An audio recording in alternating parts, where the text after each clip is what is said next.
하나님은 우리를 보호하신 아버지십니다. 할렐루야. 우리가 살아가는 이 세계는 결코 우리에게 호의적이지 않죠. 굉장히 적대적입니다.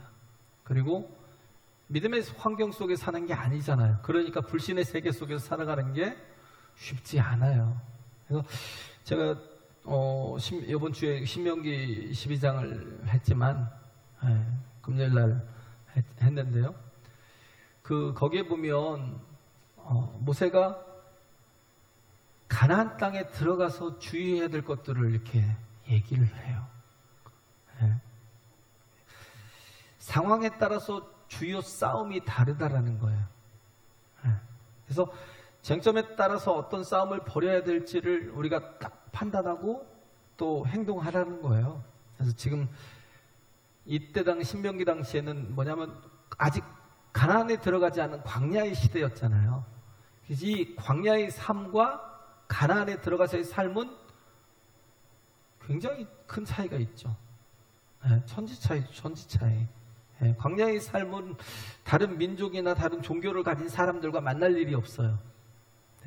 만날 일이 전혀 없어요. 그래서 광야는 또 광야라 고난이 있지만 그럼에도 불구하고 광야는 외부적인 문제가 아닌 거의 내부적인 문제만 있는 곳이 광야다라는 거예요. 내부적인 문제만 있는 곳. 그래서 우리가 지금 광야에 있던 이세들이잖아요. 이제 너희들이 가나안 땅으로 들어갈 것인데 그 가나안은 이미 살고 있는 사람들이 있어요. 거기에 자신들의 종교가 있고 우상들이 있고 너희들과는 전혀 다른 신념 체계를 가진 사람들이 있다라고 얘기하는 거예요. 그래서 이제는 내부적인 문제보다는 외부적인 문제가 너희 삶에 부딪히는 게 크다라는 그런 말씀을 하고 있는 거예요. 그래서 광야의 삶에서의 문제는 거의 교회 문제죠. 교회라고 그러면 내부적인 문제죠. 근데 가나안에서의 삶의 문제는 뭐냐면 사회적인 문제고 또 직장에서의 문제다. 불신자들과 부딪히는 상황 속에서 어떻게 해야 될지를 알아야 된다는 거예요. 믿지 않는 사람들과 섞여 살 때 어떻게 살아야 될지를 알아야 된다는 건데요. 그래서 주는 메시지가 뭐였냐면요. 철저하게 모이기를 힘쓰라는 거. 사도행전 2장 46절에도 그러잖아요. 함께 모이기를 전혀 힘쓰고, 그렇죠? 함께 예배하고 기도하고 떡을 떼며 교제하기를 힘썼던 게. 그리고 고린도전서 10장인가요? 거기 보면 모이기를 피하는 자의 어떤 자들의 습관같이 하지 말라.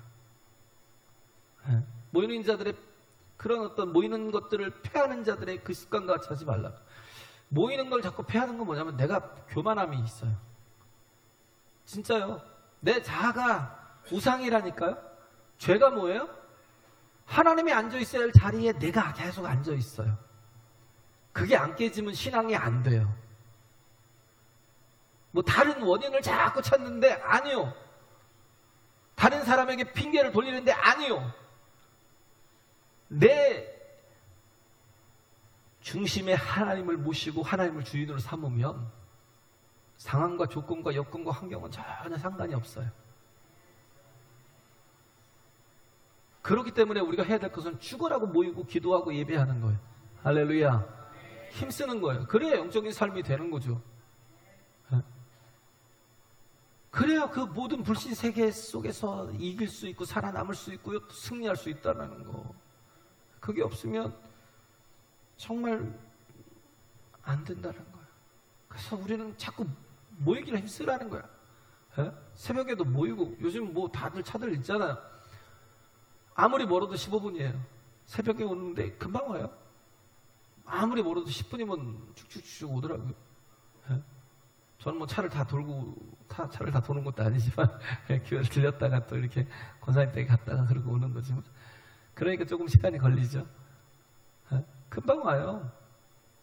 같이 기도하고 함께 기도하는 게 그게 복이에요. 할렐루야. 함께 기도할 사람이 있다는 게 복이에요. 기도할 사람이 없으면, 교회에 기도할 사람이 없으면 내가 정작 필요할 때 나는 아무 것도 할 수 있는 능력이 없어요. 그래서 함께 모여 기도하고, 수요일에도 모여 기도하고, 금요일에도 모여 기도하고, 주일에는 또 당연히 모여서 예배해야 되고요. 항상 예배 중심적인 삶을 살라고요. 그래서 자꾸 모이는 것에서 어떻게 해요? 예수님 한 분으로 우리 모두가 다 튜닝을 하는 거예요. 할렐루야. 정말 그런 거예요. 그래서 예수님 한 분으로 다 우리 자신이 또 리뉴얼 되고, 또 새 힘을 얻고, 그 능력을 힘입고 생명을 힘입어서 또 세상을 이기며 살아가는 거예요. 왜? 예배가 없으면 100%예요. 자기 소견에 옳은 대로 살아가요. 그게 자아가 살아있는 거예요. 모든 상황의 판단은 항상 말씀이 중심이어야 돼요. 근데 항상 예배가 없으면 뭐예요? 기도가 없으면 내가 중심이에요. 내 생각이 중심이에요. 그 자아 속에 파묻혀가지고요, 고민하다 보면 답이 없어요. 그러다 보면 우울증 걸려요. 한없이 초라해지고요. 다 우울증 걸려있는 사람들이 대부분이 그래요. 문제가 계속 일어나는 사람들이, 사회적인 문제가 계속, 가정적인 문제가, 뭐 환경적인 문제가 계속 일어나는 사람의 문제가 그거예요. 내가 내 속에 파묻혀 있다는 거, 나에게 골몰하고 있다는 거. 말씀이 있으면 다 이겨요. 할렐루야. 다 이겨요. 그래요. 얼마든지 이긴다는 거예요. 그래서 정말 성령 강림절 때도 120명이 함께 모여 기도할 때 성령이 임하셨잖아요. 고넬료도 이렇게 변화될 때, 우리가 지금 보고 있는 게 사도행전인데, 고넬료가 변화될 때도 어떻게 했어요? 그가 그 가족들과 그 모든 친구들을 다 모아놓고 베드로를 기다려요. 그냥 혼자 말씀을 받는 게 아니에요. 혼자 하나님을 만나는 게 아니에요. 모든 가족들과 함께 다 모여가지고, 친구들과 모든 자기의 지인들과 다 함께 모여서 같이 말씀을 듣고, 그러니까 거기 막 성령이 임하고, 그러니까 같이 침례를 받고, 하나님의 온전한 성도로 서는 거예요. 할렐루야. 그래요. 그래서 그러지 못하면 자기 혼자 속에 파묻혀서 골몰에 있어요. 그러면 지옥이 돼요, 지옥이. 그래서 우리가 함께 한다는 게 얼마나 강력한지를 알아야 돼요. 정말 제가 얘기했잖아요. 문제가 있으면요, 같은 문제가 있는 사람들끼리 모여서 기도하라니까요. 같이 기도하자고. 그래? 그런 문제가 나쁜 말 아니고, 집사님께도 있어요? 그럼 같이 기도할까요? 언제 우리 모여서 같이 기도하는 시간을 가질까요? 같이 기도하세요. 자꾸 모이기에 힘쓰세요.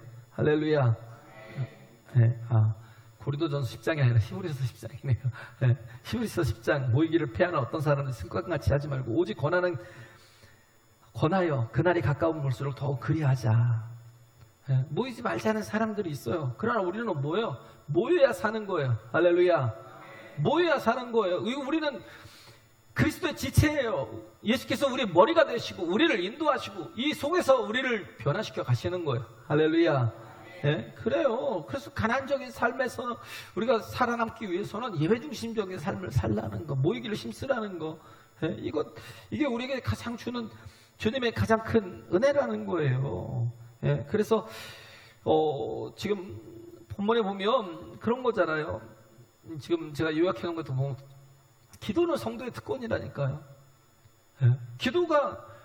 물론 기도는 노동이에요. 진짜 힘들어요. 근데 기도는 특권이에요. 기도하면 응답이 있어요. 예수 이름의 권세를 사용할 수가 있어요. 자녀됨의 능력을 발휘할 수 있어요. 할렐루야. 그래요. 자녀됨의 능력을 발휘하고 사는 게 중요하잖아요. 그래서 우리 자신이 어떠하든지 정말 그리스도 예수의 이름의 능력을 가지고 살 때 우리에게 무엇이 주어지냐면 평안이 주어져요. 흔들림이 없다고요. 빌보서 4장에 나오잖아요. 오직 모든 일에, 염려하지 말고 오직 모든 일에 기도와 간구로 너희 구할 것을 감사함으로 하나님께 아뢰라. 그리하면 모든 지각에 뛰어나신 하나님의 평강이 너희의 마음과 생각을 지키시리라. 할렐루야. 내가 계속 반복하는 이유가 있어요. 왜 반복해요? 외우라고요. 우리나라가 중국보다 한문에 대해서는요, 우리나라가 더 깊어요. 중국은 자기 나라 언어기 때문에요, 그냥 공부를 해요. 근데 우리나라는 조선시대 때부터 보면 뭐냐면 독경을 해요. 독경 그냥 이렇게 읽는 거예요. 읽는다고 생각하지만요, 나중에 보면 다 외웠어요. 논어 맹자 다 외웠다니까요. 중국이 따라올 수가 없어요. 우리는 외우는 민족이에요. 네? 말씀이 자꾸 우리 속에, 입속에 있어야 돼요. 할렐루야. 네? 그래서 정말 어렸을 때부터 성경을 막 암송하고 막 그렇게 살았기 때문에 어떤 것에도 흔들림이 없어요. 그 염려가 왜 없겠어요? 우리 인생에 염려가 왜 없어요? 여기도 지금 보면 이 싸움이 있잖아요. 영적인 싸움이 있잖아요. 엄청난 싸움이죠. 그렇죠? 이 엄청난 싸움에서 이 헤롯이 야고보를 죽였어요. 그리고 이제는 베드로도 죽이겠대요. 이게 얼마나 위험한 상황이에요. 그것도 이스라엘의 지도자잖아요. 이제 예루살렘 교회 지도자잖아요. 그런 지도자를 죽이겠다고 지금 가둬놓은 거예요. 내일 아침이면 죽어요. 그 염려가 있죠. 우리에게도 얼마나 많은 염려들이 있겠어요. 막 문제들이 야기되고. 근데 자꾸 기도하라고요. 기도하면 하나님께서 다 책임져 주신다니까요. 할렐루야. 그냥 기도하는 게 아니에요. 너희 모든 기도와 간구를 감사함으로 아뢰래요. 왜 감사해요? 응답하신 것을 미리 감사하는 거예요. 할렐루야. 기도하는 사람은 그게 있어요. 왜? 하나님 응답을 늘 경험하니까. 기도를 하면 자꾸 경험이 되니까. 감사함으로 하나님 내 기도에 응답하시고 내 간구에 응답하시면 감사합니다. 그렇게 기도하랬어요. 그러면 모든 지각이 뛰어나서 하나님의 평강이 우리 마음과 생각을 지키신다니까요. 할렐루야. 네, 평안을 주신다고요. 왜 마음에 흔들림이 없는 평안을 주셔요? 그러면 뭐든지 다 이겨요. 중요한 건요, 여기에서 문제라니까요. 환경, 여건, 다른 사람, 누구 때문에? 기도가 없어서 그래. 기도가 없어서. 그런 게 아니에요. 내 마음에 평안이 없어서. 기도를 한 적이 없거든요. 하나님께 맡긴 적이 없거든요. 그래 무슨 평안이 있겠어요? 계속 두렵죠. 계속 염려가 되죠. 걱정이 되죠. 막 감당을 못하겠죠. 다 별것도 아닌 걸 가지고 싸질머지고 다 있어요. 그러다 망하는 거예요. 그러다. 우리는 그런 존재가 아니에요. 평안이 있어요. 하나님이 지켜주셔요. 평안이라는 게 뭐예요? 그 평안이라는 건 아무것도 안 하는 게 아니에요. 정말 엄청나게 일을 하는데 아무 잡음이 없어요. 소리가 없어요. 엄청나게 막 돌아가는데 그게 뭐예요? 팽이가 엄청난 속도로 계속 돌고 있는데도 보면 우리가 눈에 보면요 그냥 정지되어 있는 것 같아요. 왜? 그게 평안이라니까요. 흔들림도 없어요. 소리도 없어요. 아니 기계가 막 맞물려서 돌아가더라도요. 막 뭔가 이물질이 끼고 막 그러면 막 뻑뻑뻑뻑 그러고 막 힘든데 근데 기름치고 모든 걸 다 이물질 다 제거하고 막 기름치고 그러고 기계를 돌리면 막 소리도 없다니까요. 막 윙윙윙 하고 돌아가는데도 불구하고요 아무 부작용이 없어요. 이게 평안이에요. 우리가 가장 온전하게 기능할 수 있는 것은 뭐냐면 평안이 뭐예요? 제 기능을 다 할 수 있는 거. 아무것도 안 해서 아무 일이 안 일어나는 게 아니라 오히려 모든 일들을 다 하고도 정말 잡음이 없는 거. 모든 일을 다 하는 거. 그 평안을 지금 베드로는 가지고 있다고요. 그렇잖아요? 베드로가 뭐 하고 있어요? 그냥 자고 있어요. 내일 죽을 텐데 왜 자고 있어요? 그게 평안이라니까요. 믿음이 작동하고 있는 거예요. 하나님의 약속된 말씀을 믿는 믿음이 작동하고 있으니까 문제가 없는 거라고요. 자꾸 문제가 있으면요 하나예요. 주님께 나오세요. 할렐루야. 주님께 나오세요. 그래서 절대 평안을 구하세요. 외부 환경 아무리 좋아도요. 그 모든 물질을 다 가지고도 자살을 해요. 그 높은 그런 권세의 자리에 앉아서도 불안해해요. 네? 세상 것 좋다고 내가 온전한 게 아니에요. 네? 하나님의 평강이 있으면요, 주변이 다 사랑스러워요. 할렐루야. 온전히 하나가 돼요. 근데 하나님의 평강이 없으면 주변이 다 적이에요. 가장 가까운 사람들이 다 적이에요. 아니, 내가 사랑해서 결혼한 내 아내고 남편인데 적이 돼요. 왜? 내 안에 평강이 없으니까. 내 영혼이 온전히 기능하지 못하니까. 그를 위해 기도하지 못하니까. 그를 위해서 정말 그 영적인 그 싸움을 싸워주지 못하니까. 우리가 해야 될 일은요, 다른 데 있는 게 아니에요. 환경이 나빠서, 조건이 나빠서, 상황이 아니라 내 영혼이 지금 피폐해서 그래요. 하나님을 구하면, 우리가 기도하는 건 단 한 가지예요. 하나님을 구하는 거예요. 할렐루야. 기도하는 건, 너희가 구하고 찾고 두드리면 어떻게 해요? 성령을 선물로 주시지 않겠느냐. 하나님이 함께 하신다는 거예요. 그래서 가장 온전하게 세워 가시는 거예요. 성령이 오시면 열매를 맺게 하시잖아요. 사랑과 희락과 화평과 오래참과 자비와 영성과. 미움이 어디 있어요? 사랑하기도 바쁜데, 원망이 어디 있어요? 너무 이쁜데, 그 영혼이 존재하는 자체가 너무 기쁜데, 내가 그게 잡고 있는 걸 돌아봐야 돼요. 성령의 충만함이 필요하다고요. 기름 부으심이 필요하다고요. 그러지 못하니까 자꾸 입에서. 그래서 야고보서 3장을 또 했잖아요, 제가. 그거 얼마나 중요해요. 우리 입술을 가지고, 입을 가지고 우리 하나님을 찬양하기도 하지만 그 입을 가지고 어떻게 해요? 우리가 남을 저주하기도 한다니까요. 하나님이, 우리는 말의 종교라고요. 말의 종교. 우린 말씀의 종교라고요. 우린 말을 가지고 다 해요. 모든 사역을 말로 하는 거예요. 말로. 하나님이 천지만물을 말씀으로 창조하셨잖아요. 요한복음 1장 1절에 뭐라고 그랬어요? 태초에 하나님이 태초에 말씀이 계시니라. 이 말씀이 하나님과 함께 계셨으니 이 말씀은 곧 하나님이시니라. 할렐루야. 이 말씀으로 창조되지 않은 게 하나도 없대요. 말씀으로 존재가 되는 거예요. 말씀으로 창조가 된다니까요. 사람의 말이요, 왜 하나님이 사람에게 말을 주셨을까요? 당신의 능력을 나누신 거예요. 그렇기 때문에 우리가 가진 입술을 가지고 찬송하는 그 입술을 가지고 누구를 저주하고 누구를 미워하고 원망하는 말들을 쏟아내지 마세요. 얼마나 많은 축복된 그 언어를 가지고 기도하고 또 그들을 또 살리고 건지고 구원하는 그 엄청난 능력의 능력이 있는 이 말을 엉뚱한 데 사용하지 말라고요.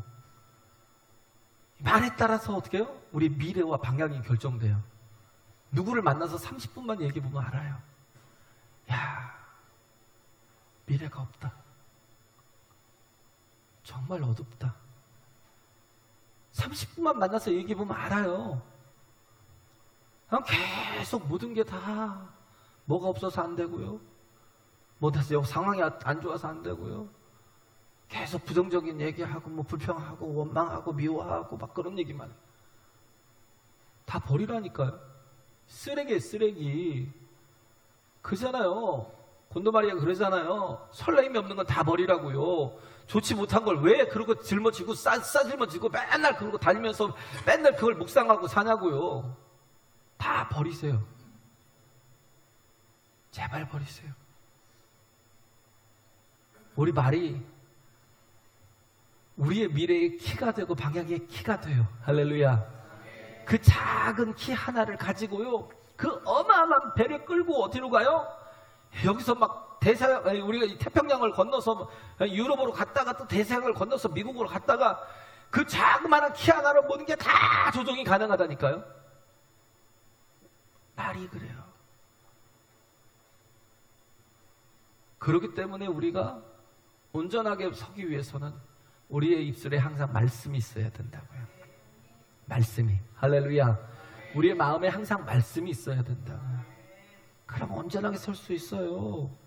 예? 그렇잖아요. 그래서 그렇지 못하면 계속 그 스탠리 잔스 인도 선교사 정말 한 평생을 인도에 선교하는데 막 평생을 바쳤던 선교사인데 89세 때 중풍이 걸렸어요. 그래가지고 선교를 못하고 그냥 병원에 가서 입원해 있으니까 89세 때면 이제 다 살았다고 봐도 되잖아요. 이제 주님이 나를 부르시면 아멘 하고 가면 되잖아요. 근데도 불구하고 아니요, 내가 아직 사역이 남았다는 거, 주님께서 내게 주신 사역이 남았다는 거, 내가 이 일을 이루어야 된다는 거. 근데 내가 중풍이 걸려갖고 내가 몸도 제대로 못 가누고 나를 위해서 제대로 기도도 제대로 못하는, 입이 어느라고 말이 안 나와서 제대로 못하니까 들어오는 간호사들마다 시키는 거잖아요. 제발 나한테 인사하지 말고 내게 꼭 선포해달라고.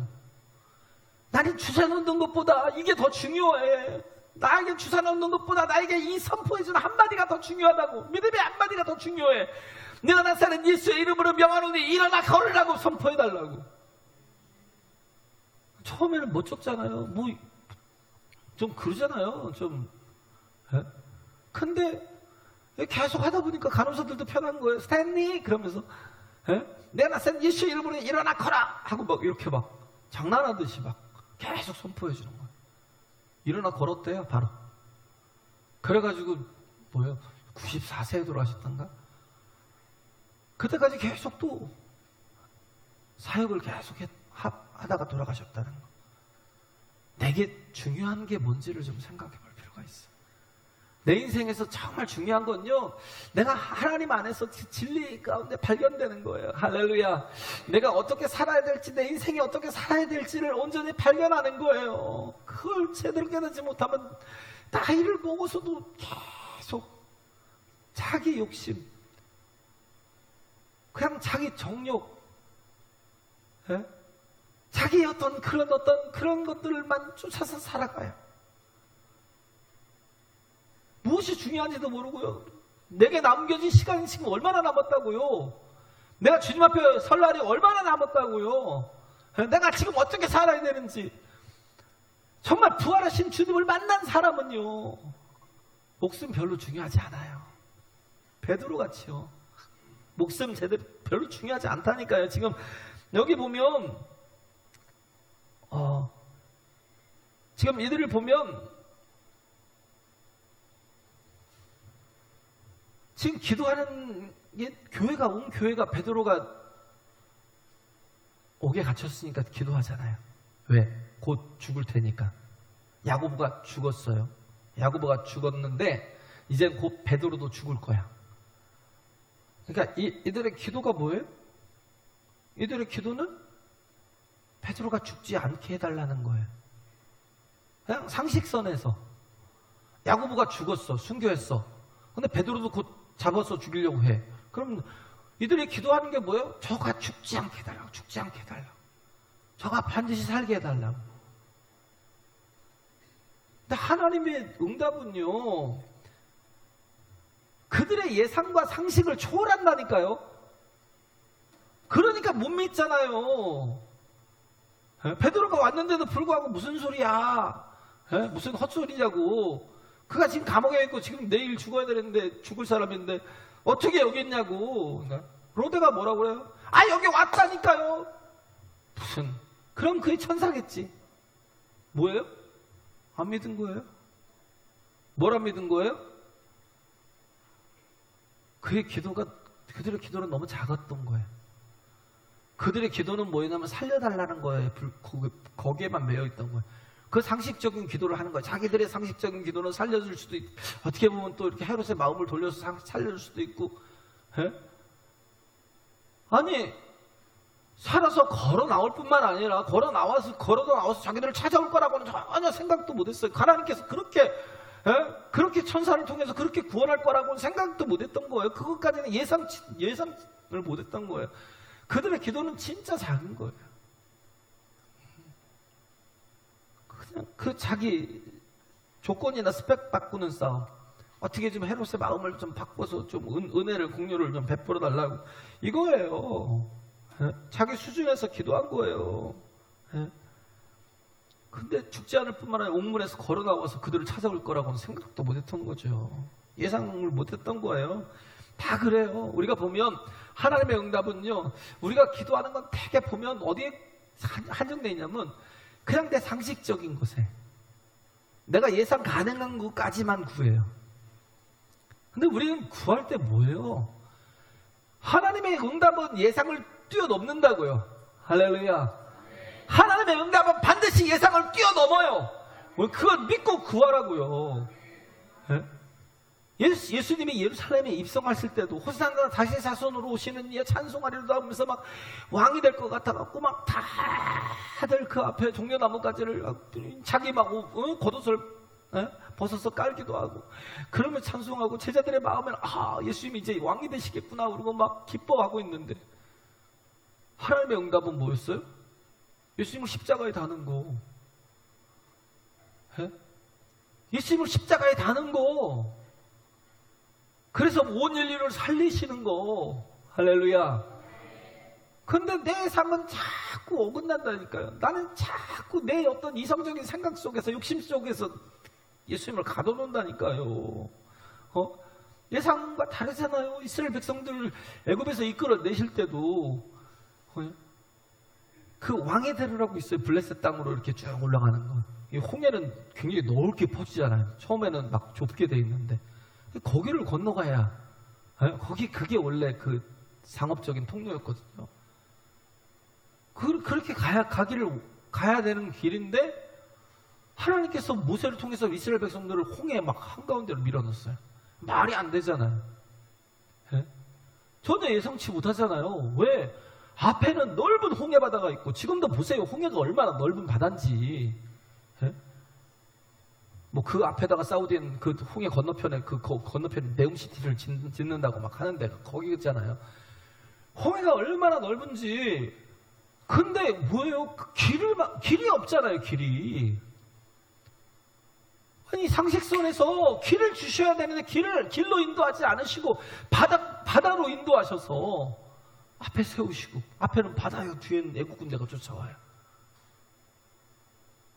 도무지 말이 안 되잖아요. 근데 그게 하나님의 상식이라니까요. 어떻게 하셔요? 바다를 열어버리셔요. 길을 내셔요. 할렐루야. 길을 내서 건너게 하시잖아요. 바닷물을 다 말려버려서 뽀송뽀송하게 말려버려서 바닥을 다 말려서 편하게 건너가게 하시잖아요. 그리고 애국 군대는 더 이상 쫓아오지 못하도록 더 이상 내 거야 내 노예들이야 그러고 막 광야까지 쫓아오지 못하도록 그냥 그 자리에서 다 수장을 시켜버려요. 우리는 하나님의 응답을 거의 내 수준에서 예상하고 있으니까 문제가 커요. 거기서만 계속 머물러 있으면 그러니까 기도를 안 해요. 왜? 별로 하나님께 기대를 안 하거든요. 하나님의 계신 일들을 기대를 안 하거든요. 그러니까 기도가 안 되는 거예요. 기도를 하면 어마어마한 걸 누리고 자녀로서의 그 권세를 누리고 사는데 그걸 모르는 거예요. 그냥 당장 뭔가 막 안 다가오니까. 근데 하나님께서는 이미 다 모든 걸 다 바꿔놓으시고 계시다고요. 할렐루야. 네? 특히 남자들은 오감밖에 없어요. 근데 여자들은 육감이 있어요. 촉이 있다고요. 촉이. 자꾸 자기 촉으로 판단해. 네? 촉으로. 이건 돼. 이건 안 돼. 막 그러면서 이건 하지 마. 뭔가 이상해. 남자들은 말을 들어야 돼요. 아내 말을 들어야 돼요. 자다가도 떡이 나와요. 왜? 촉이 좋거든. 근데 그 촉을 가지고 뭐예요? 하나님을 그렇게 판단하고 있어요. 그러니까 뭐예요? 평생 그렇게 기도가 안 되는 거예요. 기도가. 우리는 그래서 기도해야 된다고요. 할렐루야. 네? 그래요. 그래서 뭔가 하나님의 말씀을 도식화시켜 놓는 거. 네? 그게 참 위험한 거거든요. 네? 그걸 도그매틱이라고 그러죠. 교리화시킨다고요. 어떤 하나님의 말씀을요, 어떤 걸 짜집기 해서 막 교리화시켜 놓는 거. 그게 진짜 위험한 거예요. 그래서 침례교는 교리가 없어요. 그냥 말씀 전체를 보는 거지. 네? 도그매틱 하지 않는다고요. 뭔가를 막 그런 어떤 질서 정연하게 막 그 수학 공식처럼 만들어 놓지 않아요. 왜? 하나님은 우리의 예상을, 말씀은 우리의 예상을 뛰어넘는다니까요. 신앙이 어떻게 도구마가 될 수가 있어요? 예? 절대 예측이 가능하지 않아요. 도구마가 아니에요. 왜? 거기 생명이 있으니까. 그잖아요. 생명이 부여되어 있으니까.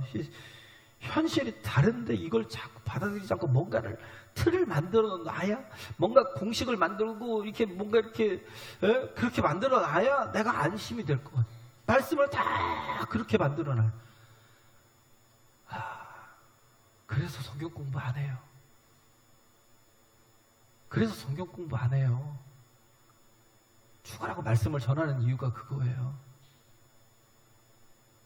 우리가 자꾸 틀을 만들어가지고 그 틀 속에 하나님을 가둬버려요. 얼마나 미련한 짓을 하는지. 말씀이 생명이고 말씀이 일하시게 하니 말씀이 하나님이시라니까요. 그 말씀이 곧 하나님이시니라. 할렐루야. 근데 자꾸 틀을 도구화시켜요. 그러니까 참 계속 우리는 내 자신을 못 벗어나고 계속 우리 신앙생활이 아마 늙어 죽을 때까지도 그 상태에 머물지 몰라요. 그 이상의 것들을 막 이뤄갈 수 없어요.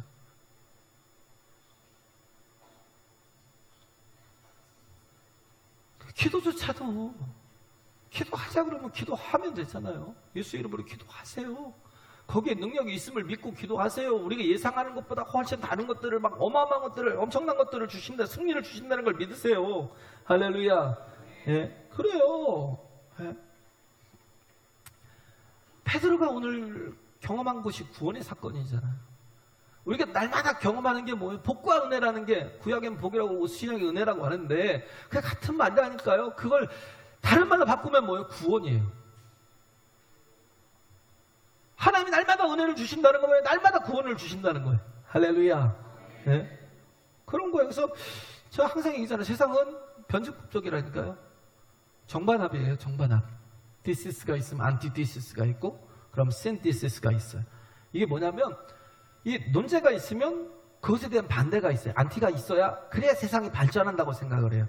뭔가 우리는 성경에서 안티를 불순종이라고 말을 하는데 세상에서 그게 발전의 원동력이라고 자꾸 얘기를 해요. 우리가 그런 걸 가지고 계속 뭐예요? 교회 안에서도 그렇게 뭔가를 작동을 시키려고 그래요. 안티적인 게 좋은 거라고 생각하고. 그래서 씬이 나오는 거, 합이 나온다고. 역사가 발전하니까 어떻게 발전해요? 점진적으로. 그걸 뭐라고 그래요? 진화론. 변증법적인 것 다 진화론과 연결돼 있어요. 결국 하나예요. 다른 게 아니라. 세상이 다 그런 세계관이라니까요. 다 점진적인 거. 근데 기독교의 세계관은 그런 게 아니에요. 구원이 있어요. 구원. 할렐루야. 구원이에요. 하나님이 개입하시면 한 판에 뒤집어지는 거. 이스라엘 백성들이 노예였는데, 애굽의 노예였는데 하나님이 개입하시니까 어떻게 해요? 한 판에 뒤집히잖아요. 바로 구원을 받잖아요. 할렐루야. 그들은 홍해 앞에 놓여서 사면 초과인데, 앞에는 홍해요, 바다는, 근데 뒤에는 또 저기 애국 군대가 있는데 하나님께서 한 판에 뒤집어 버리잖아요. 우린 믿음을 가지고 해야 될 게 뭐예요? 오늘 우리를 위해서 일하시는 하나님의 역사를 보라고요. 가만히 있으면서. 할렐루야. 제발 생각조차도 내려놓고 가만히 있으면서 오늘 우리를 위해서 일하시는 하나님의 역사를 보라고요. 하나님, 그게 구원이라니까요. 우리를 구원하신 하나님의 구원을 보라고요. 그래요. 이스라엘 백성들이 70년간 바벨론의 포로로 끌려갔어요. 70년 동안. 그런데 그들이 똑똑해서 돌아왔거나 그들이 막 저항운동을 해서, 독립운동을 해서 그래서 돌아온 게 아니에요. 그 예레미야서에 보면 그런 말이 있잖아요.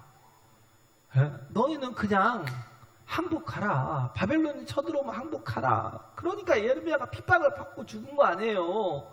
왜? 매국노 같이 보이잖아요. 그죠? 매국노 같이 보이죠. 그게 어떻게 정상처럼 보여요. 너희는 그냥 항복해라. 바벨론이 쳐들어오면 항복해라. 왜? 그게 하나님 뜻이니까. 근데 보면 그 왕 주변에 있는 이 선지자들이 어떻게 해요? 아니다.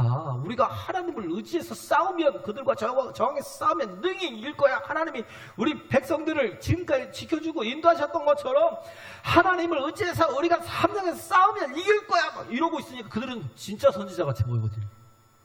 헷갈려요. 진짜 헷갈려요. 이게 뭐지? 뭐가 맞는 거야?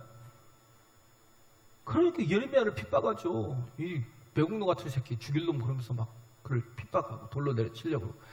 그래서 내가 도무지 내가 하나님께 받은 말씀을 전하지 않으려고 막 그러는데 내 마음이 불붙는 것 같아서. 왜? 저들이 저렇게 저항하다가 죽을까봐, 망할까봐.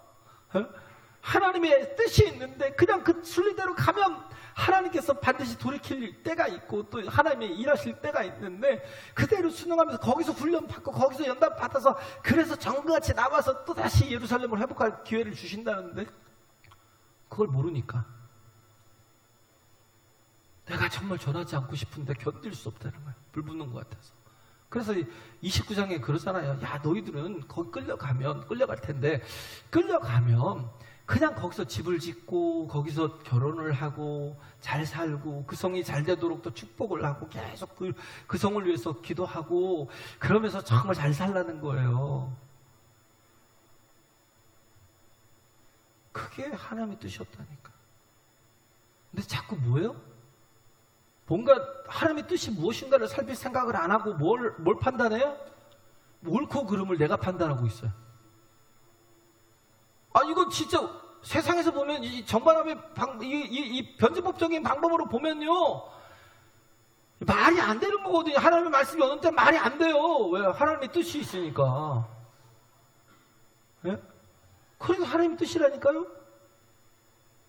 그럼 우리가 순종해야 될 게 뭐예요? 말씀을 믿고 순종하는 거예요. 하나님을 믿고 순종하는 거예요. 할렐루야.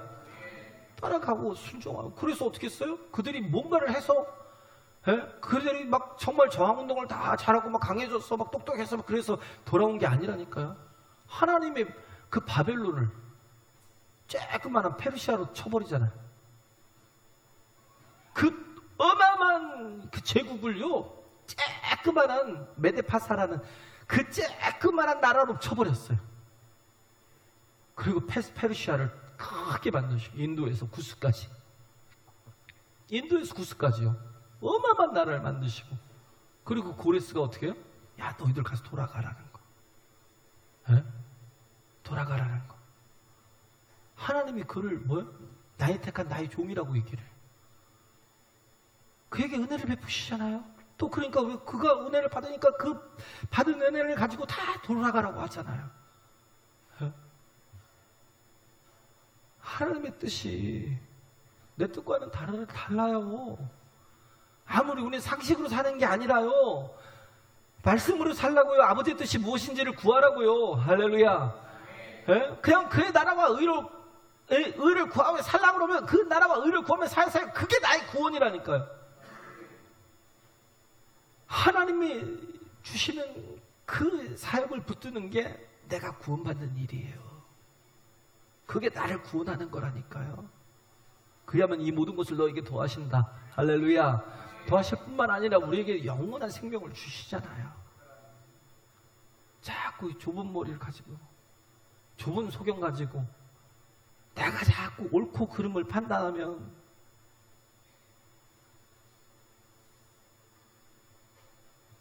절대 성장할 수 없어요. 하나님 앞에 한 번도 온전하게 설 수가 없어요. 예? 우린 세상의 상식을 갖고 사는 게 아니에요. 예? 점진적으로 뭔가 이렇게 변화가 되고 좋아지는 그런 거 가지고 붙들고 사는 게 아니에요. 그래서 우리가 해야 될 건 뭐예요? 우리는 하나님의 구원이 필요한 존재라고요. 그러니까 우리는 기도하는 거예요. 불쌍히 여겨달라고. 할렐루야. 불쌍히 여겨달라고 기도하는 거예요. 왜? 우리는 하나님의 구원이 필요한 존재니까. 날마다 하나님의 구원으로 살아야 되니까. 할렐루야. 하나님의 도우심으로 살아야 되니까. 네? 그런데요, 하나님이 불쌍히 여기서 구원해 주셔요. 그리고는 또 어떻게 하셔요? 그 구원해 주신 영혼을 구원자로 쓰셔요. 네? 세상에 구원자로 쓰셔요. 그런데 그 구원자로 쓰임받기 위해서 먼저 선행돼야 될 게 뭐냐? 용서. 진짜요. 내가 용서하지 못하는데 누굴 구원해요? 누가 그랬어요? 요셉이 그랬잖아요. 하나님이 그를 구원자로 세우셨잖아요. 그런데 그의 상황이 어떤 상황이었어요? 형들이 자기를 죽이려 했어요. 에? 죽어가고 있는 요셉을 놓고도 태연하게 밥을 처먹고 있던, 그걸 생각하면 피가 거꾸로 돌겠죠, 요셉은. 그런데 그렇게 피가 거꾸로 돌아서 막 분노가 있으면 어떻게 구원해요? 그 분노를 가지고 어떻게 영혼을 구원하겠냐고요. 그 가족들을 구원하라고 미리 앞서 보냈다라는 거. 그걸 하나님이 아무리 그 말씀을 주셨다 하더라도 내 속에 분노가 있고 내 속에 그들에 대한 미움이 있고 원망이 있고 죽이고 싶은데 어떻게 구원해요? 선행이 뭐예요? 용서하라고. 내가 누구를 용서하지 못하고 놓지 못하고 있으면요, 내가 하나님 앞에 제대로 설 수가 없어요. 제발 내 안에 있는 이 모든 이 분노, 정말 이 미움 다 내려놔야 누군가를 용서할 수 있다니까요. 그래야 그 사람을 구원할 수가 있다니까요. 할렐루야. 그래야 구원자로 쓰임받을 수 있다니까요. 요셉이 다 내려놓잖아요.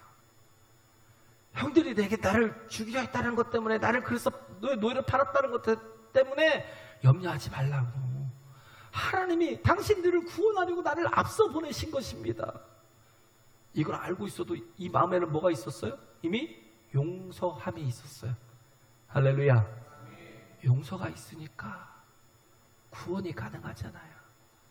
그래서 이스라엘 12지파가 거기서 그 인큐베이터, 그 애굽이라는 곳에서 인큐베이터가 돼가지고 거기서 정말 200만이 넘게 정말 잘하고, 그래서 거기서 또 하나님께서 그들이 노예로 있었지만 또 건져내서 끌고 나오시잖아요.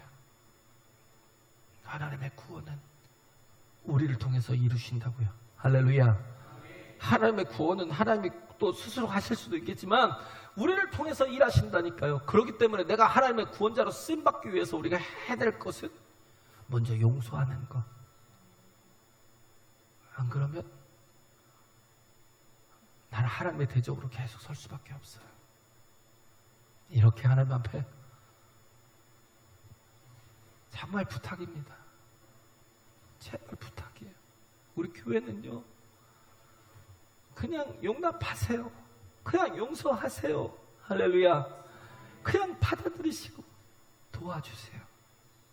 그리고 하나 되시고 모이게 힘쓰는 그런 교회가 되시길 간절히 바랍니다.